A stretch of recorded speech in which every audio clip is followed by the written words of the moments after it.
জনাব তারেক রহমান আমাদের দলের ভারপ্রাপ্ত চেয়ারম্যান, তিনি আগামী 25শে ডিসেম্বর, আমি আবার রিপিট করছি যে আগামী 25শে ডিসেম্বর তিনি ঢাকার মাটিতে আমাদের মাঝে এসে পৌঁছবেন। আমি আপনাদের অত্যন্ত আনন্দের সঙ্গে জানাচ্ছি যে আমাদের দলের ভারপ্রাপ্ত চেয়ারম্যান, আমাদের কোটি কোটি মানুষের সবচেয়ে প্রিয় মানুষ, যিনি দীর্ঘ প্রায় 18 বছর ধরে নির্বাসিত অবস্থায় রয়েছেন বিদেশে এবং বিগত প্রায়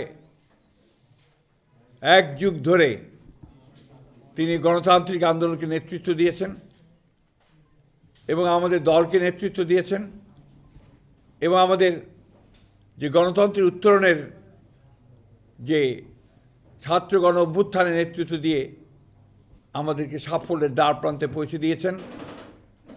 আমাদের সেই সংগ্রামী নেতা, এই দেশের গণমানুষের অত্যন্ত প্রিয় মানুষ জনাব তারেক রহমান আমাদের দলের ভারপ্রাপ্ত চেয়ারম্যান, তিনি আগামী 25শে ডিসেম্বর, আমি আবার রিপিট করছি যে আগামী 25শে ডিসেম্বর তিনি ঢাকার মাটিতে আমাদের মাঝে এসে পৌঁছবেন।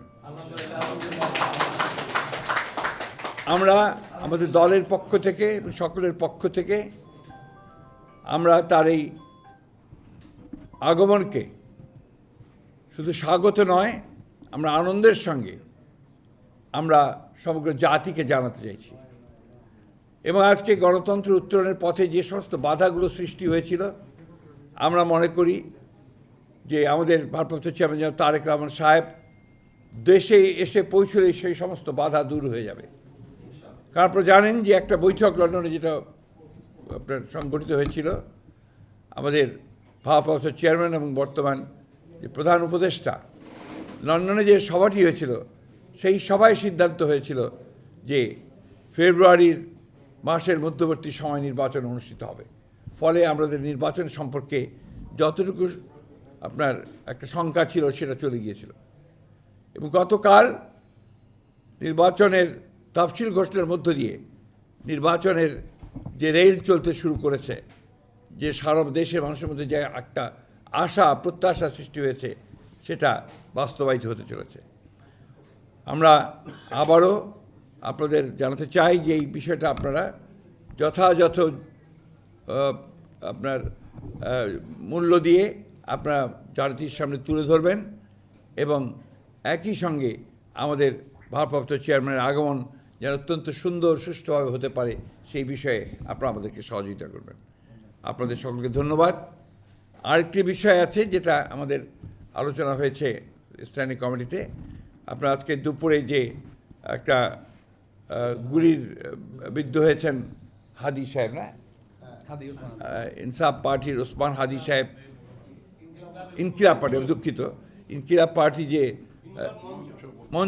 ইনকিলাব পার্টি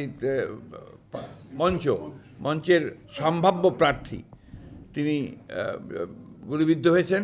এটা আমরা সাথে সাথে আমাদের ভারপ্রাপ্ত চেয়ারম্যান মহোদয়ও কন্ডেম করেছেন, পার্টির তরফ থেকে স্টেটমেন্ট দেওয়া হয়েছে, আমিও বলেছি। আমরা এটাকে সাথে সাথে নিন্দা জানিয়েছি এবং অতি দ্রুত যারা এই হত্যা চেষ্টা করেছে অথবা আমরা গুলি করেছে তাদেরকে বের করে তদন্ত করে তাদেরকে আইনের আওতায় আনার জন্য আমরা বলেছি। আমরা এই কথাও বলেছি যে ঘটনা থেকে প্রমাণিত হয় যে যে সমস্ত অপশক্তি এই দেশে নির্বাচনকে বানচাল করার জন্য, নির্বাচনটাকে যাতে না হয় তার সেই চেষ্টা করার জন্য যারা কাজ করছে, তাদেরই একটা চক্রান্ত বলে আমরা এটাকে মনে করি। সেইভাবে আমরা স্টেটমেন্টও দিয়েছি। এবং সব আরও দুর্ভাগ্য যে এটা না বলে আমি পারছি না যে আমাদের সিনিয়র একজন স্ট্যান্ডিং কমিটির সদস্য মির্জা আব্বাস সাহেব, তিনি দীর্ঘকালের একজন আমাদের এই বিএনপির আমাদের নেতা, তিনি ওই আসনে তিনি একজন প্রার্থী আমাদের। তিনি স্বাভাবিকভাবেই একজন রাজনৈতিক নেতা হিসেবে তিনি সহানুভূতি দেখানোর জন্য সাথে সাথে সেখানে ছুটে গিয়েছিলেন।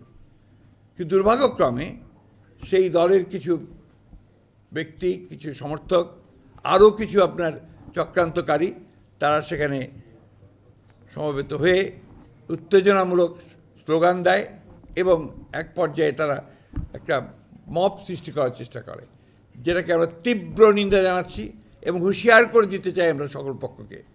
এই ধরনের আচরণ করতে গেলে বিএনপি বসে থাকবে না, বিএনপি তার জবাব সাথে সাথে দেবে।